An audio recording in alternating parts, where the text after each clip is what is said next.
વધારેની એક વાત, શિવ અને વિષ્ણુ કોઈ જુદા નથી.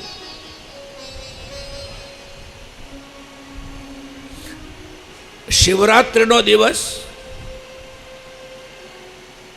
ભગવાન વિષ્ણુ ભગવાન 1000 કમલ લઈને કમલ પૂજા કરવા માટે બેઠા છે ભગવાન શિવજીની.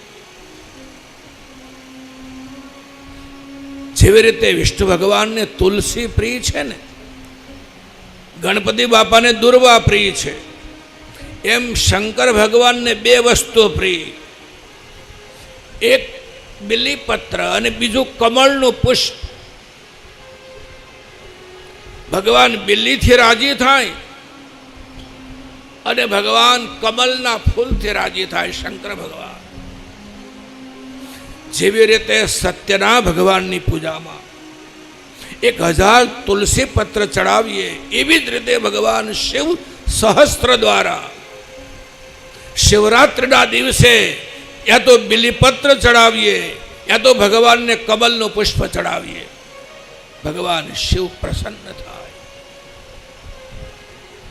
વિષ્ણુ ભગવાન 1000 કમલ ટોપલીમાં લઈને બેઠા.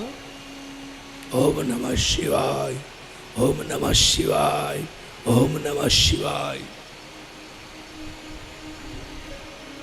999 કમળ ચડાવ્યા, એક કમળ ઓછો થયો.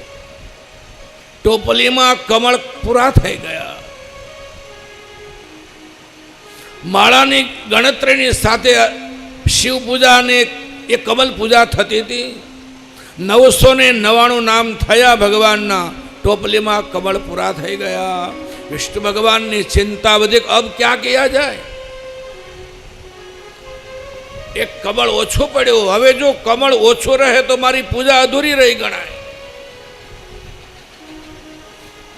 હવે લેવા માટે ઉભો થાવ તો પણ પૂજામાં વિક્ષેપ થાય. શું કર્યું વિષ્ણુ ભગવાને? ઘણા બધા ભક્તોને ખબર પણ હશે આ કથાની કે એ સમયે વિષ્ણુ ભગવાને શું કર્યું? પોતાનું નેત્ર કમલ ભગવાન શિવજીને ચડાવી દીધું અને ભગવાન શિવલિંગમાંથી પ્રગટ થયા. ધન્ય હો વિષ્ણુ નારાયણ, ધન્ય હો, હું તમારી કસોટી જ કરતો હતો, હું તમારી પરીક્ષા કરતો હતો. તમે તમારું નેત્ર કમલ, તમારી દ્રષ્ટિ મને અર્પણ કરી દીધી. વિષ્ણુ ભગવાનની પૂજાથી પ્રસન્ન થઈ અને શિવજી એક ચક્ર, સુદર્શન ચક્ર ભગવાન વિષ્ણુને અર્પણ કર્યો. લો વિષ્ણુ નારાયણ,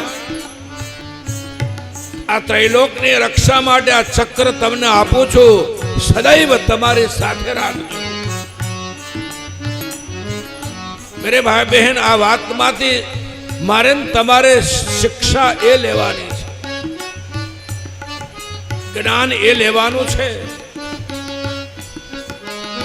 ભગવાન શિવજીના કપાળમાં જે ત્રીજું નેત્ર દેખાય છે એ કોનું છે? ભગવાન વિષ્ણુનું.